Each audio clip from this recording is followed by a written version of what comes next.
to call this special school board meeting of September 7th, 2022 to order. The time is 5:06. The purpose of today's meeting, sorry, I'm out of breath, I'm running. I didn't want to be late. The purpose of today's meeting is to hold a public hearing to consider the adoption of the 2022-2023 final millage rate and the 2022-2023 final budget.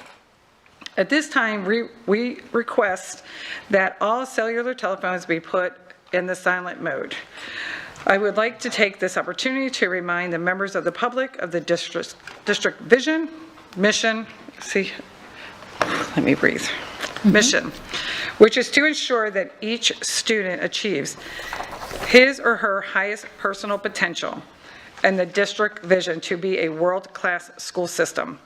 Today's agenda includes presentation on percent of increase decrease over rollback rate, proposed millage, budget overview, proposed FY23 final budget, public hearing on the final budget, public comments, adoption of the required local effort millage, basic discretionary millage, capital outlay millage, resolution determining revenues and millage, and resolution adopting the final millage rates for the fiscal year 2022-2023. FY23 final budget and related resolution adopting the final budget. Comments from the board members, board attorney, and the superintendent. Board members, is there a motion to adopt the agenda as presented? I'll move that we adopt the agenda as presented. Thank you, Ms. Fisher. A second. Bless you. Thank you, Ms. Gittens. Bless you. Okay. So it has been moved by Ms. Fisher, seconded by Ms. Gittens, and please record your vote.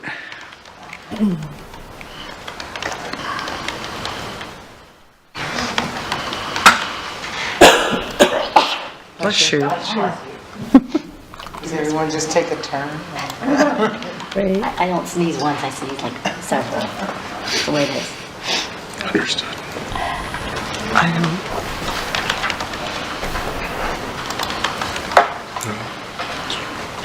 Let's see. Ms. Thomas, I don't know if anyone else's did not come up. Mine didn't. Mine did, but it's not accepting. There we go, accepted my vote. I'm going to try I got out and again. came back in. That's what I'm going to do.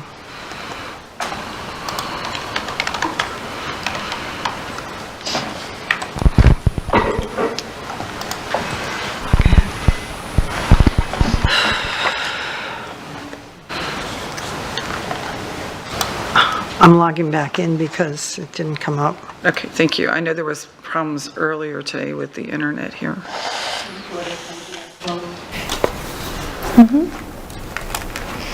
I can do, yeah, now I think I went out and came back in and I'm able to do it. Does everybody else have theirs?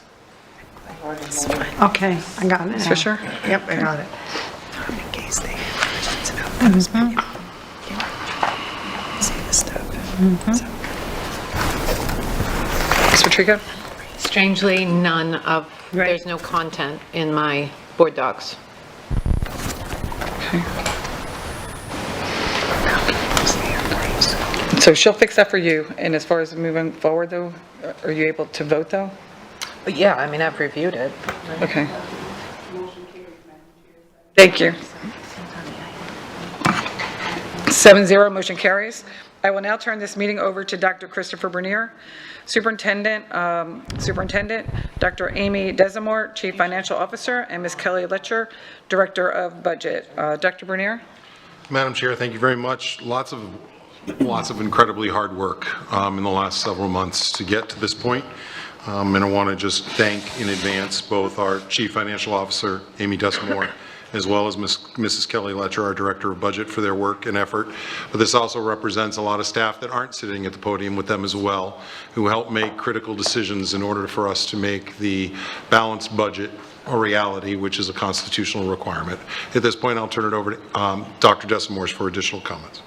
Good, thank you. This is the second of two public hearings required under Florida statutes to give the public an opportunity to provide input into the proposed millage levy and the budget for this fiscal year.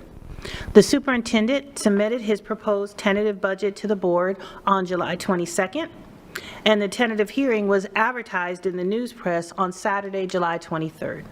The first public hearing was held on July 26th to discuss and adopt the tentative millage rates and the tentative budget. On Friday, September 2nd, you received information on the final budget for 2022-23.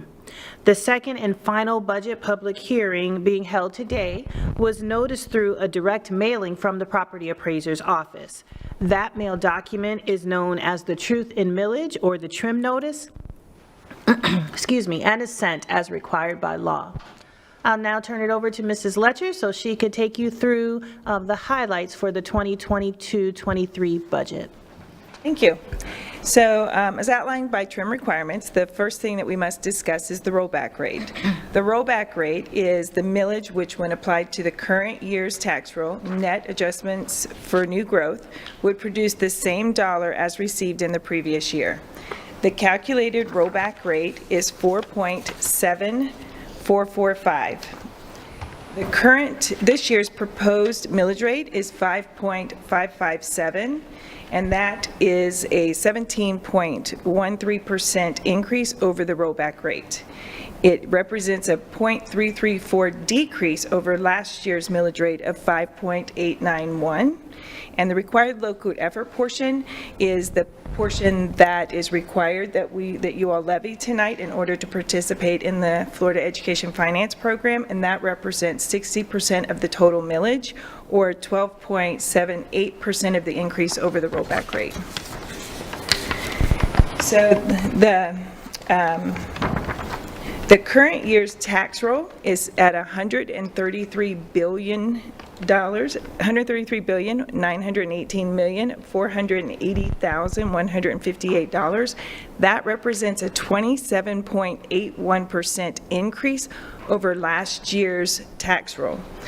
The last time we've seen numbers that high in the increase in the tax roll was back in 2006 and 2007, where it was 28 and 39% increases. So the millage, the required local effort portion of the millage is 3.309, which is a decrease of 0.334 from last year's required local effort of 3.643. The discretionary millage is 0.748 as it was last year, and the capital mills is 1.5 as it was last year, for a total recommended of 5.557 mills. So we do a comparison of the millage rates. You can see that the millage rates have been dropping, and when you compare that to the next slide, which shows the tax roll history, when the millage rates drop, you can usually know that tax rolls are going up. So whenever the tax roll goes up, millage rates drop so that we don't generate extra dollars from that. So what does that effect have on our taxpayers of Lee County? So if someone had a $100,000 home last year, and with the 27.81% increase in the tax roll, their value is now $127,810. Under last year's tax rate, they would have paid $589.10, and under the new tax rate, they're now going to pay $710.24, or an increase of $121.14. That same house, $100,000, had it been homesteaded and had the Save Our Homes on it, which caps the growth rate at 3% every year, they would have only seen a $3,000 increase in their value, so they would have gone from $100,000 to $103,000, and last year they would have paid $441.83, and this year they would pay $433.45. They would actually have seen a decrease of $8.38 on their tax bill. So to go through the different millage rates and how much they're going to generate, so the required local effort would generate $410,802. The discretionary is going to generate $96,164,183. Capital outlay will generate $192,842,612 for a total of $714,417,597. That does represent a $121.8 million increase over last year's. However, I want you all to keep in mind that with the way the Florida Education Finance Program works, when the required local effort portion goes up, the state portion goes down. So the state portion is at 39% this year, and it was at 43% last year. So the final budget that we're recommending tonight is at $2,412,826,447. The general fund is $1,066,514,571. Debt service is at $85,738,249. Capital, $739,785,761. Special revenue grants is at $267,788,802. Special revenue food service, $79,619,091. And the internal service fund is $173,379,973. So just for our taxpayers, so that they understand the different parts of the budget, I just wanted to go through some of those. So the general fund is the basic part of our budget, and it is the main part used for the education of our students and our operating expenses in the district. Debt service pays our debt on our certificates of participation that we have, the loans that we've taken out. Capital is used to build our new schools, to buy equipment, provide maintenance, and to secure our schools. Food service supports the breakfast and lunch program for all of our students.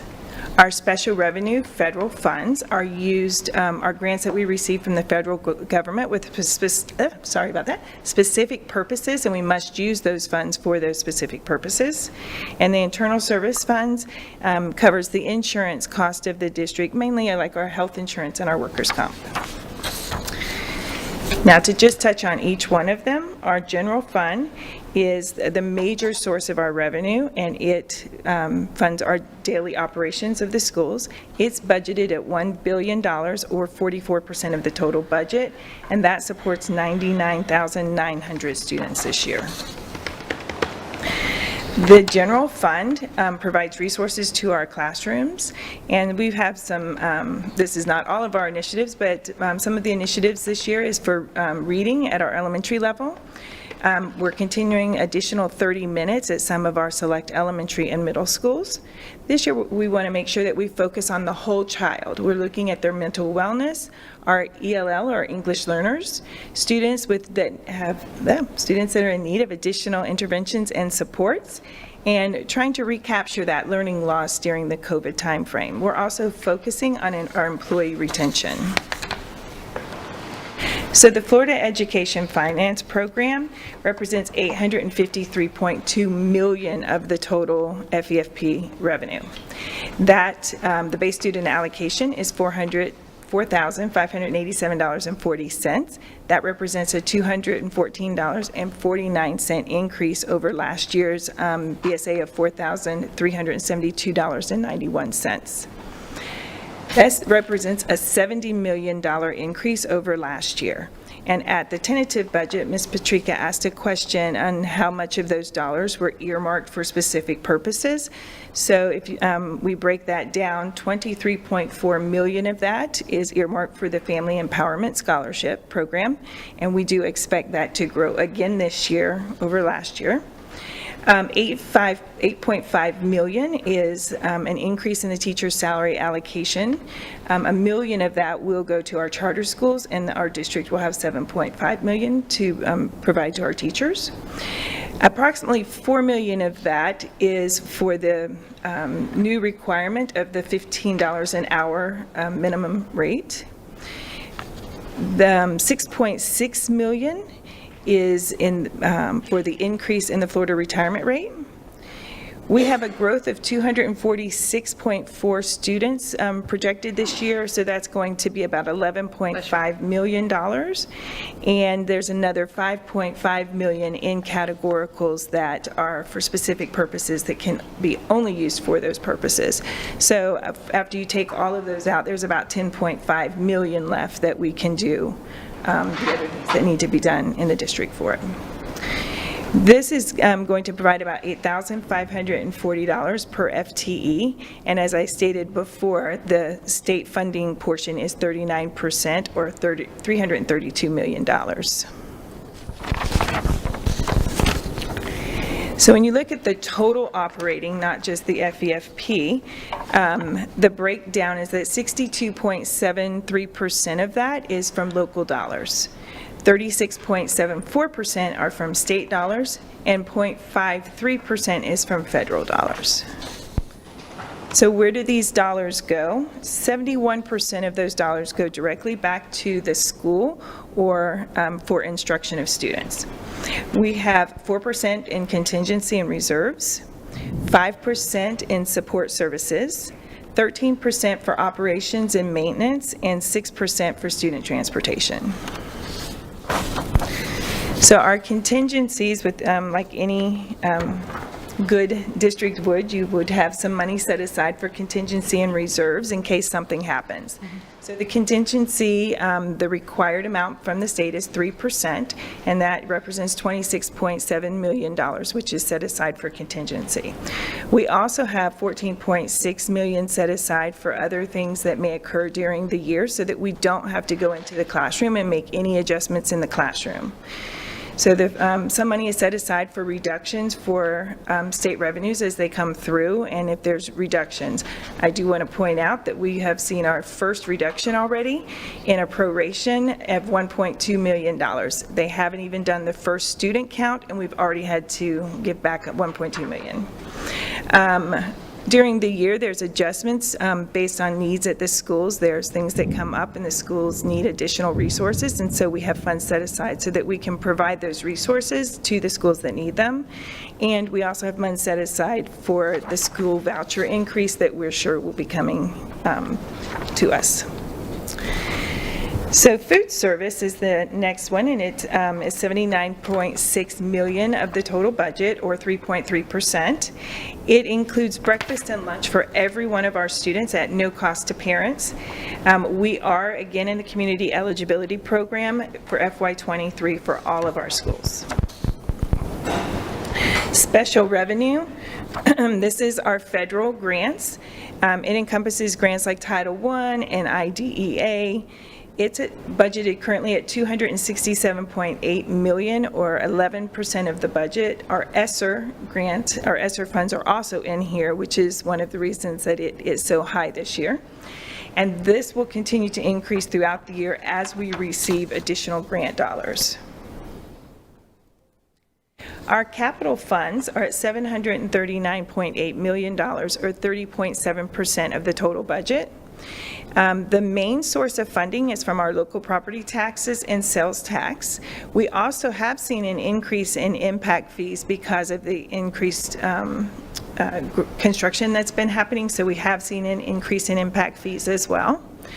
The major focus is safety and security upgrades, maintenance and renovations of existing buildings, and technology. Our 5-year plan includes a new elementary school, 2 new middle schools, 3 new high schools, 1 pre-K through 8. There's actually 2 additions, 2 rebuilds, 5 remodels, and 1 pre-K center. So our debt service are the funds that we use to pay our debt. That's currently at $85.7 million, or 3.6% of the total budget. So the statutory debt requirement is that you cannot exceed 75% of your capital outlay millage dollars. We are currently at 12.2% of that. The recommended debt service is, the board recommended that we don't go higher than 50% of our capital outlay millage, and we are at 18.3% of that.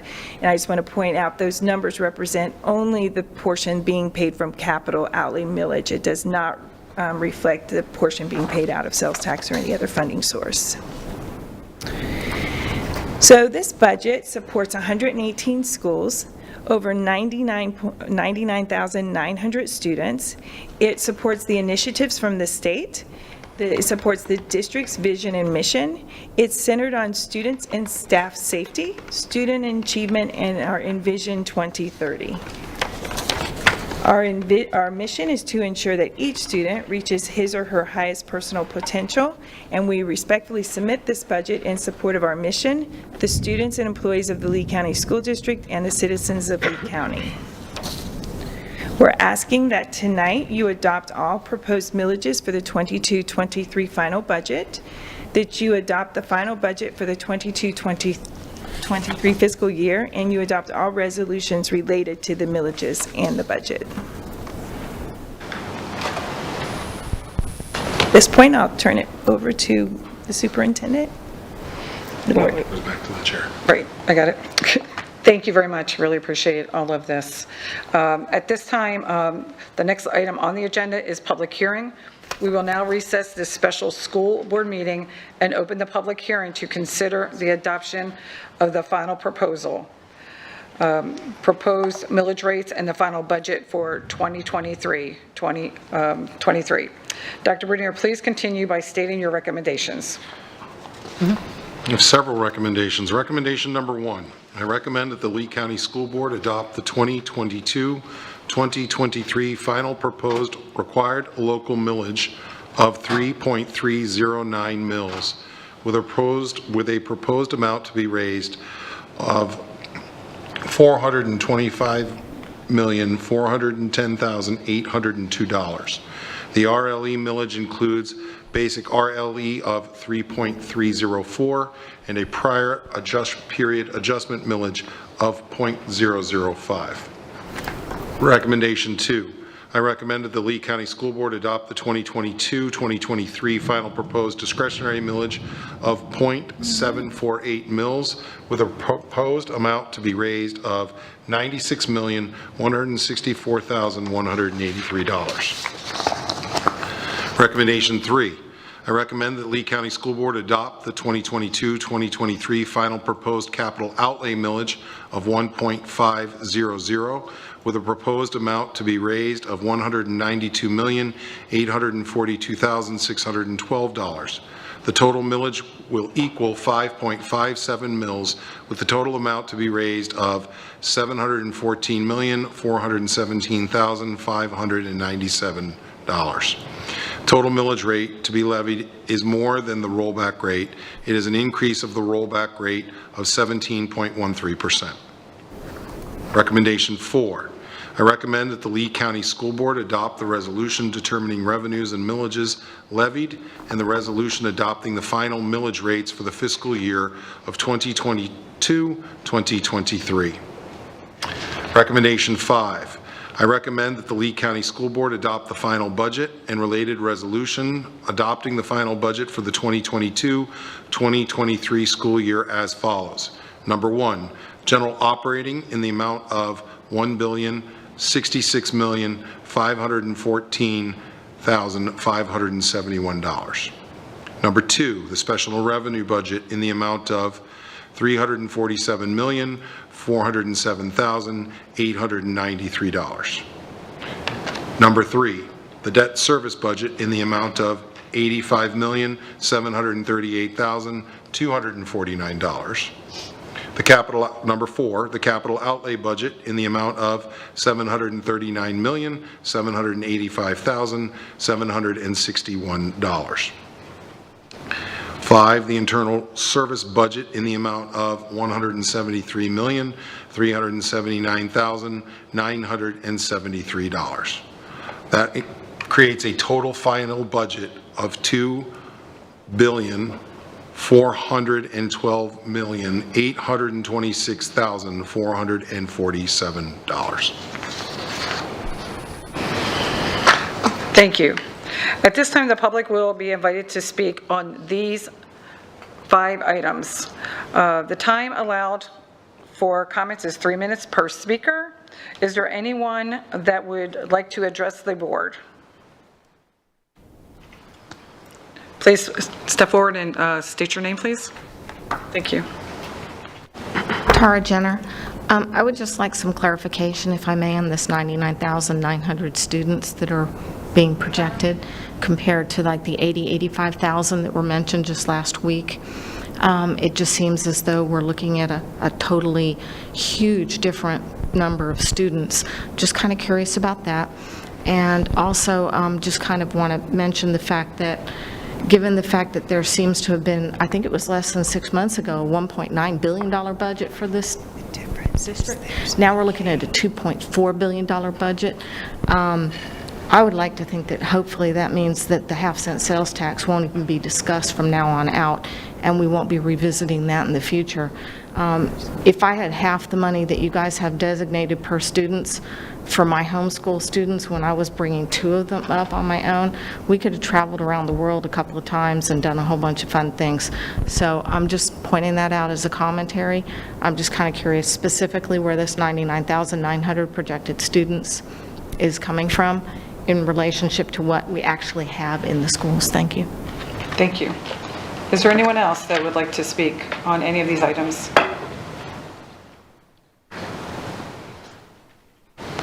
I will then now close this public hearing and reconvene the special. Is there anyone else out there who would like to speak regarding these issues? And thank you for remembering to push that button. I will now close this public hearing and reconvene the special school board meeting of September 7th, 2022. The board will now consider each of the superintendent's recommendation. Dr. Bernier, please restate your recommendations individually, allowing the board the opportunity to vote before moving to the next one. Ms. Vaughn? Is there a place where we had an opportunity Yes. to ask questions? We have discussions within each, under each recommendation, there's My part for. question was from earlier, but that's fine. It is part of the motions. After the motions for each one, we will have an opportunity for discussion. Okay, it was just a clarification on something, and there was no opportunity. I'm sorry. I just had a question of clarification on something that Mrs. Lecter mentioned, and there was no opportunity before we went into the public hearing. It's not on any of the recommendations, but apparently that's not built into this, so that's fine. Mr. Pre-Bruno? It's my understanding that what Ms. Vaughn is asking for is a point of information so she can get clarification on the presentation in order for her to be able to vote on the motions that will be pending. So she's allowed to do that. Thank you. Oh, okay. Go ahead, Ms. Vaughn. Okay, I just wanted a clarification to make sure I understood what you said.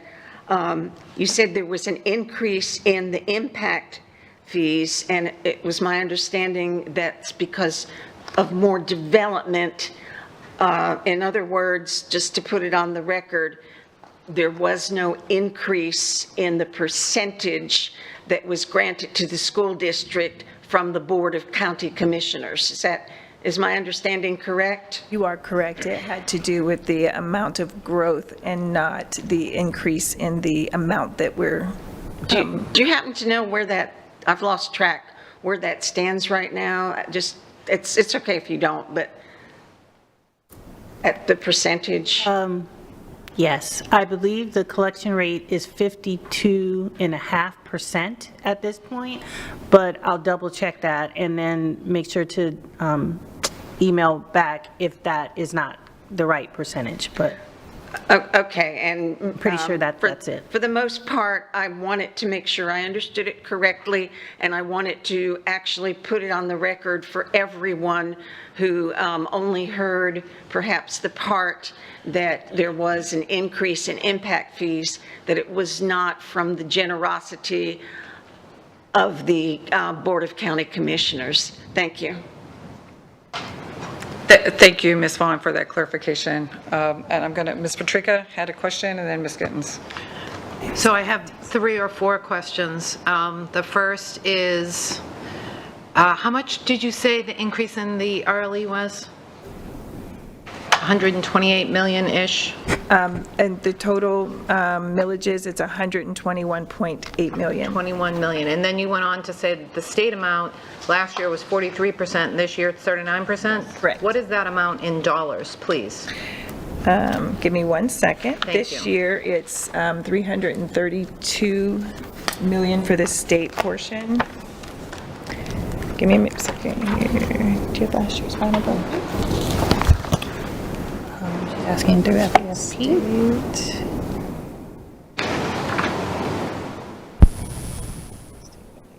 And so last year, the state was at 333, and this year at 332. Oh, okay. All right, and then you talked about, thank you for telling me about the difference in the BSA and how much we're actually getting. By my math, which is probably wrong, I took the number you gave, which is 10.5 million increase in the BSA, and divided it by 90,900 students to come up with $115 per student increase in the BSA. Is that a fair way to get to that number? Of dollars that don't have strings attached to them, yes. Correct. So through the chair, if I may ask the superintendent, could you provide us with a comparison in the BSA increase per student over the past maybe 5 to 10 years? Because 115 feels bigger than it has been in the past. I remember single-digit increases or double-digit increases, and I just, from my own perspective, would like that kind of information if I could. I'd be happy to provide that information. I don't have it with me at this current moment, but we can certainly look at BSAs and how they've increased or decreased over the past 5 to 10 year period of time. And I don't need it to vote tonight, I just need it for informational purposes. I thought we were at 103,363,000 students, and yet we're continuing to use the 90,900 number. I'm not clear on why we're using a lower number. Please. I'm sorry, could you say it one more time? I thought we were at 103,363 students, yet the presentation shows projections based on 90,900. So the 99,900 represents the amount that, Here, if you could come closer. so the 99,900 represents the amount that we are paid on. That is charter schools, that is virtual, that is FES, that is all of the programs that we're paid from. We also have non-FTE pre-K students that jack that number up that are not part of the 99,900. Okay. All right, and then the state estimates a certain number of students they expect to educate this year, and if that number goes up, that means our FTE goes down, right? Our FTE will not go down. They cap at the amount that they projected throughout the state and say we have more growth. Our FTE will go up, and we'll see a bigger proration at the end. Because the dollars cap at the top. They don't have it. Now, last year, they were very generous and did an additional allocation, a hold harmless allocation. They did not put that in their budget this year, so we will see prorations like we've already seen. All right, and then my final question is, you did a delineation of debt service, so you didn't include in the numbers that you showed us here today, you didn't include the debt service that we're paying using half-penny sales tax. That is correct. It's going to sound like a stupid question because I know the answer is yes, but the state permits that kind of a delineation of debt service? The requirement is on only the debt service that you have through your capital outlay millage. So the requirement is that you can't spend more than your 75% of that funding source for debt. And the approximate revenue from half-penny sales tax is just approximate? Annual, please. And then those are my questions. Thank you.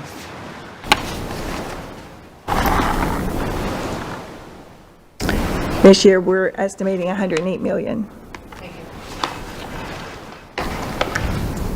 Ms. Gittens? Okay, first question, piggybacking on Ms. Patrica on the debt service. I can't find the slide that you gave the number, but does that number represent only the COPS amounts, or does that include other things as well? So currently, the only loans that we have are certificates of participation. So that is what it would represent. So that's only certificate, okay. All right, question number 2. On slide 20, you made a statement about, so we had to give back, and I don't know, I zoned out there. Can you go back to, I was like, okay, what did she say? On the slide with the special revenue? Is that the one, or? Yes, you said something about contingency reserves, and then you said because of something that we had to give back. That was on the general, that was on the FEFP, or No, the the reserve one. reserves. So what I said was that, so one of the reserves that we have is in case we have reductions in the state revenue, in case our FTE is not as high as we had anticipated, or we see prorations from the state. And I think what I said was that we already saw a $1.2 million proration from the state before they've done any count of any students so far this year. And that's covered through our reserves, and that reserves you said was like 85? I have 14.6 million currently set for that type of reserve. For that type, but the total reserve was 85 something, I The thought. total reserve in the general fund is 41.3 million, and 26.7 of that is the contingency, the 3% required set aside, and then 14.6 million is for those other reserves in case things happen, the vouchers go up, which we can expect they will. Adjustments at schools that come out, if there's more needs at schools than what we have out there right now, we're about to come up to do a count and provide more resources to schools and things like that. And then the remainder of that is for other items, the remainder of the reserves. The 14.6 would, Yeah, okay. yes, for things that we need to have. Okay, my other question is on slide 23. And you all knew I was going to ask this, but can you please provide at least the zones where each of those 5-year capital plan areas will be, such as the one new elementary, et cetera, et cetera? So in the east zone, we have, let's see, the K-8. So, and I'm sorry, do you have it in a different format, or can we follow this? In other words, I think you're saying you want to go from the top of the list down and know where each thing is. Is that what you're saying? If you could, yeah, it would be, I think it would be a clarification to be able to say, okay. So the new elementary school is in the east zone, I believe. I'm looking to make sure I didn't, yes. Kelly, I'm trying to make sure that, because we're on the record, trying to make sure that we're completely accurate. Ms. Gittens, do we need to give you this information tonight, or can this be provided to you? I just want to be sure that I'm also buying Ms. Letcher some time to go through, find Yeah, your list. and I understand that. I will vote on this tonight. However, prior to, I would like to be able to see what I am voting on, that I am not voting for schools to be in areas that I'm not aware of. So, yes, for the sake of time, you can give that to me, but, you know, previously we've had some kind of switches going on, so I would really like to know when I'm voting tonight that it's an elementary school here, high school here, et cetera, and you can get that prior to. Okay, and I was just going to mention in the packet, the budget presentation and the package of information, I should say, that you received, the draft capital plan was in that, which lists each of the different projects in and which zone they are in. And I understand that. I think for the public's sake, the public may not go through those, you know, page after page to see that. And if this is our general, here's the budget presentation for the public, then perhaps it should be there to make it simpler for them. And, because I just don't know that they would go back and dig it up from another, and I know it was there. Okay. Yeah. Just for transparency's sake. I appreciate it. And that concludes my questions. Thank you. Let me clarify with my team, is there the possibility that we have purchased you enough time Yes. for response tonight? I think I agree with Ms. Gittens. I was attempting to give the two of you some time to find your list. I know that you have your entire office in a folder in front of you.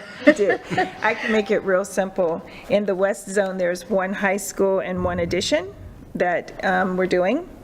In the South Zone are the two rebuilds, and the rest are all in the East Zone. Okay. Okay, thank you. I'm sorry, there's one remodel as well, Bonita remodel in the South Zone. The rest, So of the 5 remodels, 1 is in the south and 4 are in the east? Okay. yes, ma'am. Okay. All right, thank you very much, I appreciate it. I hope you understand what I'm saying, for people to see it right in front of them would be nice. Yes, we do, thank you. Okay, and I thank you so much for all of your work. Ms. Giovanelli? Real quick, so after we vote tonight, then we'll get the budget book, right? We get the budget book after this evening, right? Yes, you will. And so I know I've had a couple questions from people regarding the budget, like they're asking me why we don't do a line item budget, and so if you could just explain that to me and then the public again, that would help. Thank you. Do you want to take that one? So when you say line item budget, I assume that you are defining that meaning a presentation of the budget that has, an amount for pencils, an amount for paper, an amount for pens, Expenditures. so on and so forth? Exactly. I think that's what people think that they should see.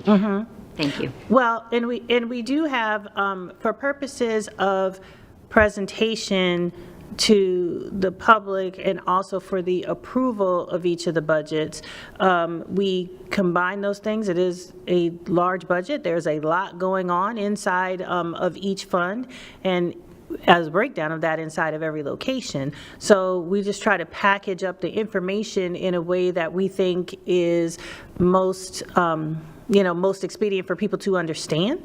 But behind all of that, inside of every single location that has a budget within the district, there is a breakdown of that by line item, right? And when I say that, I mean the state gives us through the Red Book the specific way that we must account for everything in our budget, basically by what we refer to and what you all see in the monthly report every month as a function and object breakdown. And so that function and object breakdown is given to the board and the public each month as, the monthly budget amendment to the board. And that is what a line item per se looks like within our budget. It's by object code. So it's not necessarily a budget for pencils. It is a budget for supplies because that's the object code. And that is how we keep all of the information behind the summaries that you see here. Thank you.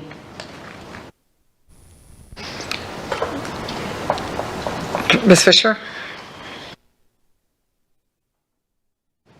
Yes, I just want to say, after 12 years on the board, I've heard the presentation 12 times now, and I really want to thank you for the monthly reports, the continuous updates, and the explanations to include the functions and the codes.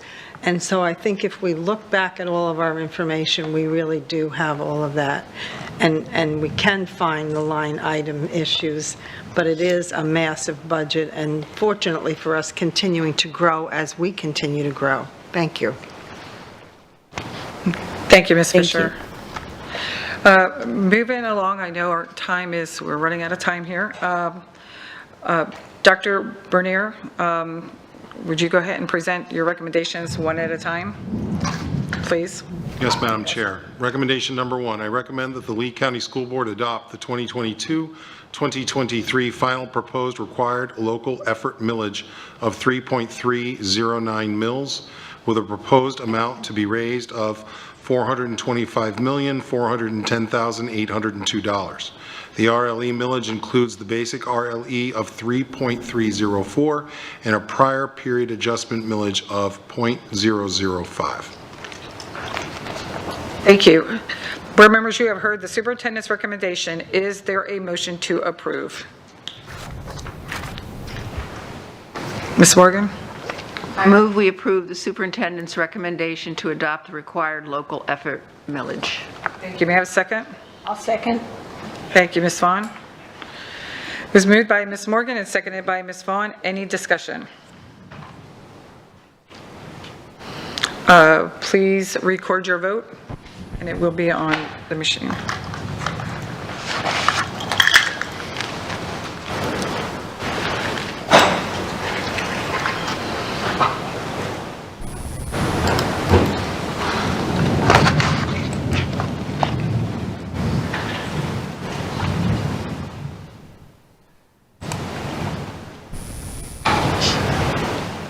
Ms. Thomas, I cannot see that. Oh, I see it, I'm sorry. 7-0, motion carries. Thank you. Dr. Bernier, recommendation for number 2, please. Madam Chair, I recommend that the Lee County School Board adopt for the 2022-2023 final proposed budget the basic discretionary millage of .748 mils with a proposed amount to be raised of $96,164,183. Thank you. Board members, you have heard the superintendent's recommendation. Is there a motion to approve? I'll move that we approve the superintendent's recommendation to adopt the 2022-23 final proposed basic discretionary millage. Thank you, Ms. Fisher. May I have a second? I'll second. Thank you, Ms. Gittens. It has been moved by Ms. Fisher, seconded by Ms. Gittens. Is there any discussion? Seeing no discussion, please record your vote.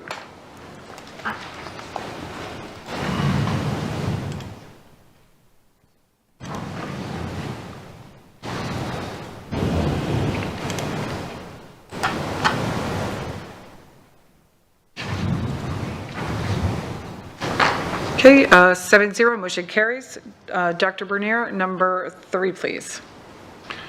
Madam Chair, I recommend that the Lee County School Board adopt the 2022-2023 final proposed capital outlay millage of 1.500 with a proposed amount to be raised of $192,842,612. The total millage will equal 5.57 mils with a total amount to be raised of $714,417,597. The total millage rate to be levied is more than the rollback rate. It is an increase of the rollback rate of 17.13%. Thank you. Board members, you have heard the superintendent's recommendation. Is there a motion to approve? I move we approve the superintendent's recommendation. Thank you, Ms. Gittens. And may I have a second, please? I'll second that. Thank you, Ms. Fisher. It has been moved by Ms. Gittens and seconded by Ms. Fisher. Any discussion? Ms. Patrica? I just want to make sure that it's clear that we're voting on 5.557 mils instead of 5.57 mils.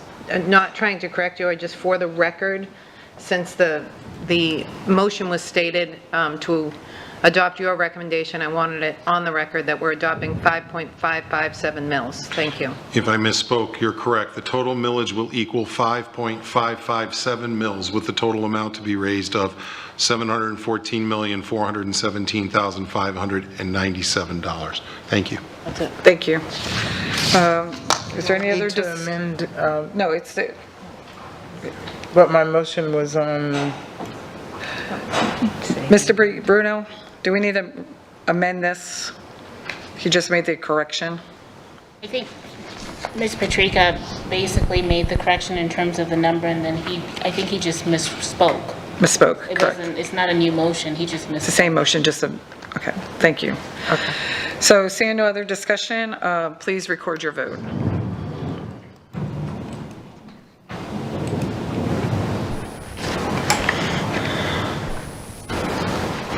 Okay, 7-0, motion carries.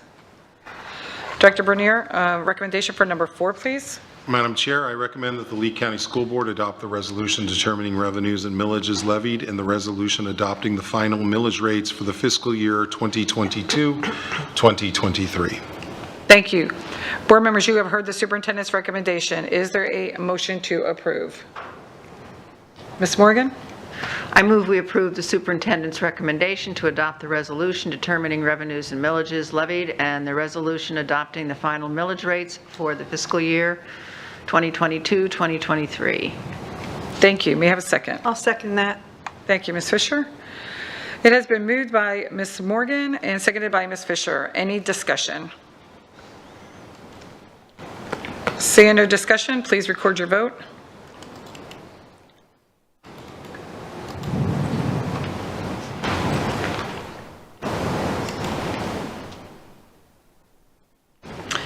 Motion carries 7-0.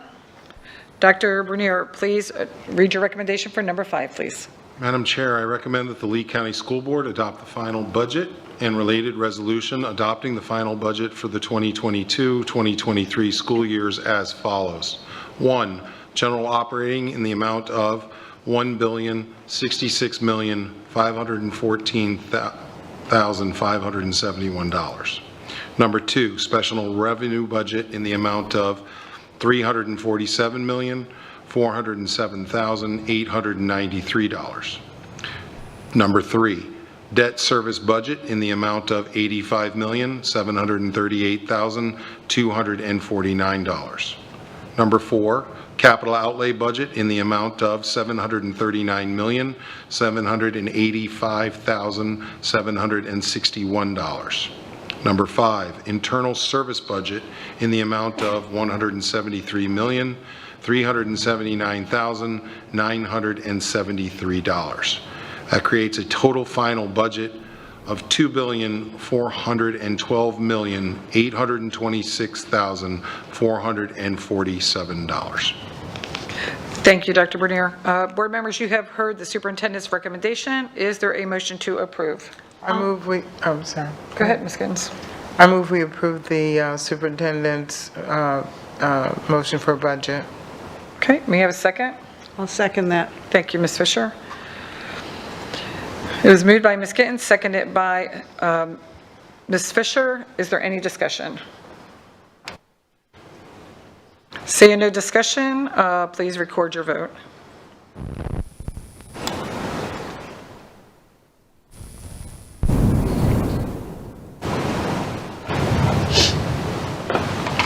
Motion carries 7-0. Okay, and thank you, Dr. Desamore and Ms. Litcher, for this great presentation. Really appreciate it, and all the information that you have forwarded to us well in advance. So thank you. Thank you. Appreciate it. Next on the agenda are comments from the boards, the board attorney and superintendent. Ms. Fisher, did you have any comments?